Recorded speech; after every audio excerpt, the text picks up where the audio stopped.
आज हम फिर एक ऐसे सवाल के जवाब के ऊपर बात करने वाले हैं जो बराबर आप लोग पूछते रहते हैं, आप लोग बराबर कमेंट करते रहते हैं। कभी इंस्टा पे आपका मैसेज आता है कि बेस्ट स्मॉल कैप फंड के बारे में बताइए, मुझे लमसम करना है, मुझे एसआईपी करना है। तो लोग अपने अपने हिसाब किताब से सवाल पूछते रहते हैं, लेकिन फाइनली अगर उनके मकसद की बात की जाए तो स्मॉल कैप उनका मकसद होता है कि भाई स्मॉल कैप बताइए।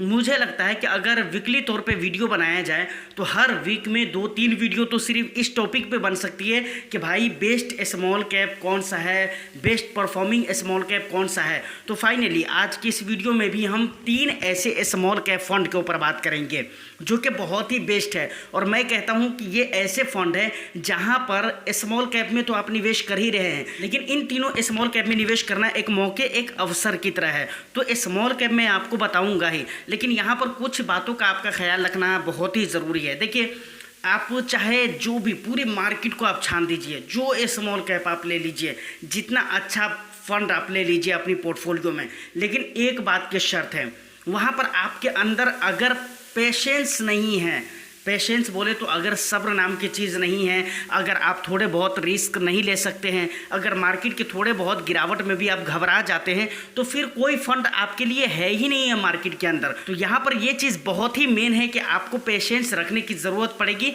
सब्र रखना पड़ेगा। और दूसरी बात, कंसिस्टेंटली आपको इन्वेस्टमेंट करते रहना पड़ेगा, मतलब रेगुलेशन के साथ आपको इन्वेस्टमेंट करते रहना पड़ेगा। देखिए, बहुत सारे लोग क्या करते हैं कि अपनी पोर्टफोलियो भेजते हैं और लास्ट में उनका सवाल ये रहता है कि हमारा 1 करोड़ या 50 लाख या 75 लाख कितने दिनों में बन सकता है।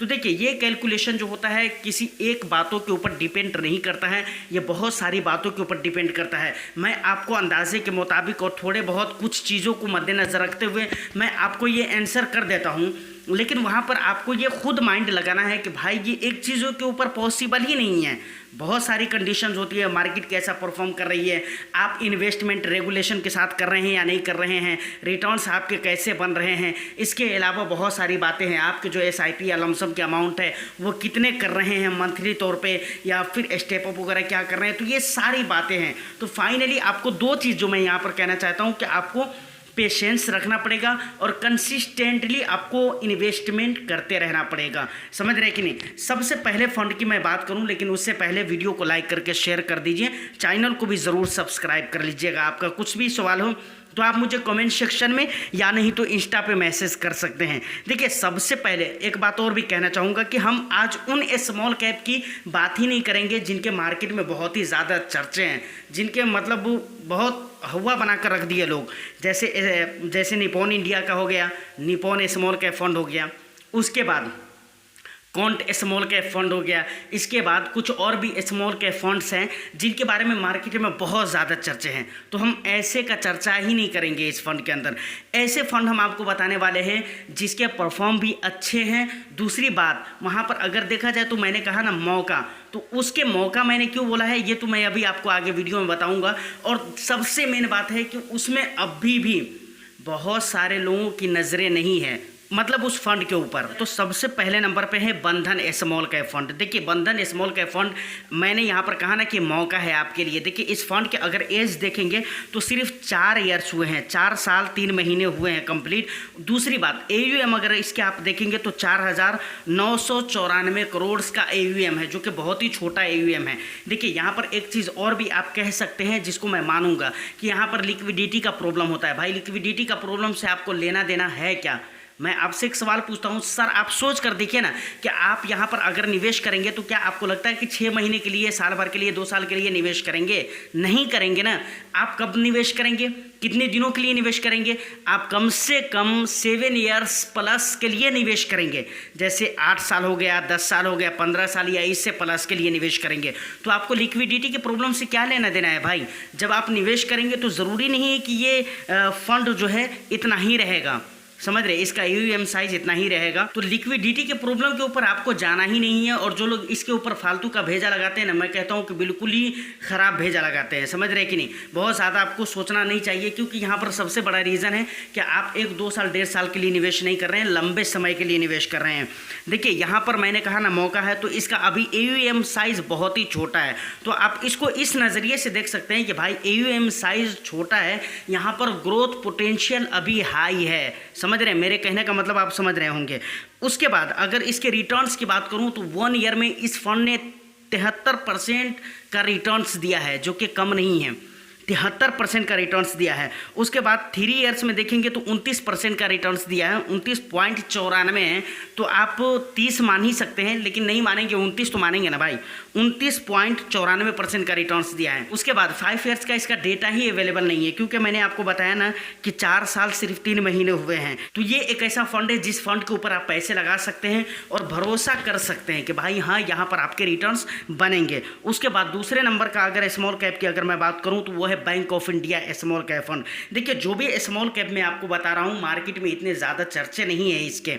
जिस तरह देख रहे हैं आप कॉन्ट के बारे में कितने चर्चे हैं, मतलब हर इन्वेस्टर्स उसको जान रहा है और हर कोई चाह रहा है कि भाई उसमें पैसे लगाएं। अगर कोई नहीं लगा रहे अपने रिस्क कैपिटाइट के हिसाब से, अपने रिस्क प्रोफाइल के हिसाब से, तो वो एक अच्छी बात है, लेकिन लगाने का मन हर किसी का करता है वहाँ पर जब उसके रिटर्न्स देखते हैं। तो दूसरे नंबर पर कौन सा है? Bank of India small cap fund. देखिए, इस फंड के अगर एज की बात करूं तो 5 साल कंप्लीट हो चुके हैं, 5 साल 5 महीने कंप्लीट हो चुके हैं, समझ रहे कि नहीं। फंड साइज़ की अगर मैं बात करूं तो 10,052 करोड़ का फंड साइज़ हो चुका है। बहुत बड़ा फंड साइज़ नहीं है, स्मॉल कैप कैटेगरी का फंड है और 10,052 करोड़ का फंड साइज़ है, बहुत बड़ा फंड साइज़ नहीं है। यहाँ पर भी आपके लिए मौका है कि भाई ग्रोथ पोटेंशियल है, समझ रहे कि नहीं। आप अगर यहाँ पर पैसे लगाते हैं तो आपके पैसे ग्रो होने के चांसेस बहुत ही अच्छे हैं। इसके अगर परफॉर्म की अगर बात करें, रिटर्न्स की बात करें तो 1 ईयर में 50.49% का रिटर्न्स दिया है, 3 साल में 27.75% का रिटर्न्स दिया है और उसके बाद 5 साल की अगर बात करें तो 33.44% का रिटर्न्स दिया है। मतलब हर ईयर में अगर आप देखें तो ओवरऑल मैक्सिमम क्या हर ईयर में अच्छे रिटर्न्स दिए हैं इस फंड ने। उसके बाद तीसरे नंबर पे आ जाता है हमारे लिए टाटा स्मॉल कैप फंड। तो ये फंड कुछ मार्केट में है चर्चित, लेकिन उतना भी नहीं है, समझ रहे कि नहीं। 5 साल 7 महीने इसके कंप्लीट हो चुके हैं, 5 साल 7 महीने कंप्लीट हो चुके हैं। फंड साइज़ की अगर मैं बात करूँ तो 6,952 करोड़ का फंड साइज़ है और पहले साल में इसने 45% का रिटर्न्स दिया है, 3 साल में 29% का रिटर्न्स दिया है, 5 साल में 29% का रिटर्न्स दिया है। तो इसके भी रिटर्न्स बहुत ही अच्छा है। अच्छा, तीनों ही फंड में एक और भी अच्छी बात है कि इनके जो सेक्टर देखेंगे ना, टॉप 3 सेक्टर्स, तो वहाँ पर बहुत अच्छी चीज़ है कि बड़े अच्छे सेक्टर आपको देखने को मिल जाते हैं। जैसे अगर बैंक ऑफ इंडिया की अगर मैं बात करूँ, उसके बाद टाटा स्मॉल कैप की बात करूँ, तो तीनों के जो टॉप 3 सेक्टर्स है वो सेम है। क्या है? कैपिटल गुड्स है, फिनेंशियल है, उसके बाद सर्विसेज है, समझ रहे कि नहीं। सर्विसेज, फिनेंशियल, कैपिटल गुड्स, ये तीनों ही बहुत ही मेन सेक्टर माना जाता है इंडिया के अंदर और बहुत ही बेस्ट सेक्टर माना जाता है, क्योंकि इंडिया के ग्रोथ में, इंडिया के इकोनॉमी को हाई लेवल तक पहुंचाने में सर्विसेज का, उसके बाद फिनेंशियल का बहुत ही मेन रोल रहता है, समझ रहे कि नहीं।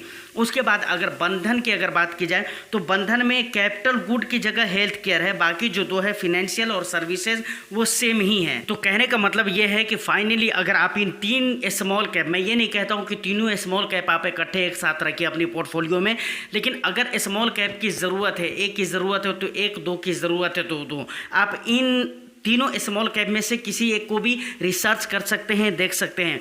मुझे लगता है कि अगर आज आप पैसे लगा देते हैं 2024 में, तो आने वाले जो 5 साल होंगे, 7 साल, 8 साल, 10 साल के बाद आप देखेंगे तो हकीकत मानो में यहाँ पर आपको लगेगा कि हाँ, मैंने किसी जगह पर निवेश किया है। लेकिन फिर अगेन मैं कहना चाहूँगा कि वो 2 बातें जो शुरू में मैंने कही है कि आपको पेशेंस और कंसिस्टेंसी आपको मेंटेन करनी पड़ेगी। अगर इन दोनों चीज़ों को मेंटेन नहीं करते हैं तो फिर मैं कहता हूं कि पूरे म्यूचुअल फंड मार्केट में कोई ऐसा फंड ही नहीं है आपके लिए, क्योंकि आप सेटिस्फाइड ही नहीं होंगे भाई। आप निवेश करेंगे, 1-2 साल में रिडीम कर देंगे उसको, तो वहां पर आपको रिटर्न्स दिखेगा नहीं, बल्कि कभी कभी तो ऐसा होता है कि साल भर तक के small cap negative returns, small cap के एवरेज रिटर्न्स देखेंगे स्मॉल कैप कैटेगरी के फंड्स के, तो एवरेज रिटर्न्स उनके नेगेटिव में नजर आएंगे। जैसे 2018 का जो साल है, 2018 का साल आप देख लीजिए, पूरा साल का average returns small cap category का क्या रहा है? नेगेटिव रिटर्न्स रहा है भाई। तो ये 2 चीज़ें आपको बहुत ज़्यादा मायने रखती है कि इन 2 चीज़ों पर आपको ध्यान देना पड़ेगा।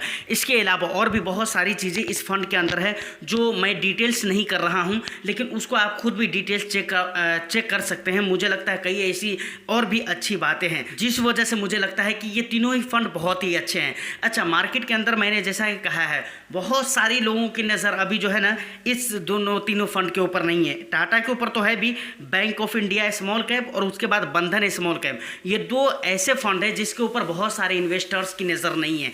उनके नज़र ज़्यादा है कॉन्ट स्मॉल कैप फंड के ऊपर है, उसके बाद क्या कहते हैं निपॉन हो गया, उसके अलावा कुछ और भी 5-7 है ऐसे जो कि मार्केट में चर्चित हैं। अच्छा, SIP और लमसम की अगर बात की जाए तो ये तीनों ही फंड है जहां पर आप SIP कर सकते हैं।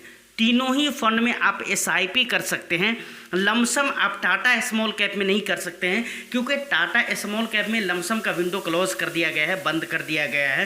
बैंक ऑफ इंडिया और बंधन स्मॉल कैप, इन दोनों में आप लमसम भी कर सकते हैं। लास्ट में चलते चलते एक बात मैं और भी कहना चाहूँगा कि जिस भी फंड में आपको इन्वेस्टमेंट करना हो तो एक मरतबा अपने से आप उसका परफॉर्म वगैरह ज़रूर चेकआउट करिएगा, या फिर जिस भी डिस्ट्रीब्यूटर एजेंट वगैरह के थ्रू या जैसे भी आप निवेश करते हैं जहाँ पर आपको पता चल सके कि भाई पूरी तरह से मुझे सेटिस्फेक्शन मिल सकता है किसी की जानकारी से, तो उसके ज़रिए आप इस फंड के बारे में एक मरतबा रिसर्च ज़रूर करवा लीजिएगा, जान लीजिएगा, क्योंकि आपको भी सेटिस्फेक्शन मिलना चाहिए।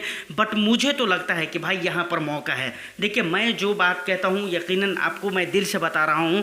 मुझे ऐसा लगता है कि भाई इन तीनों फंड में मौका है निवेश करने का, और निवेश अगर आप कर देते हैं तो यकीनन आने वाले 8 साल 10 साल के बाद आप मुझे आप थैंक यू बोलेंगे, ये पक्का मैं कह रहा हूँ, क्योंकि यहाँ पर वो पैसे बनने वाले हैं आपके। तो उम्मीद करता हूँ कि ये वीडियो आपको समझ में आई हो, अच्छी लगी हो तो एक लाइक कर दीजिए, शेयर कर दीजिए। चैनल को सब्सक्राइब नहीं किया तो चैनल को भी ज़रूर सब्सक्राइब कर लें। मैं फिर मिलता हूँ किसी नेक्स्ट एंड इंटरेस्टिंग वीडियो में। जब तक के लिए all the best. Thank you for watching.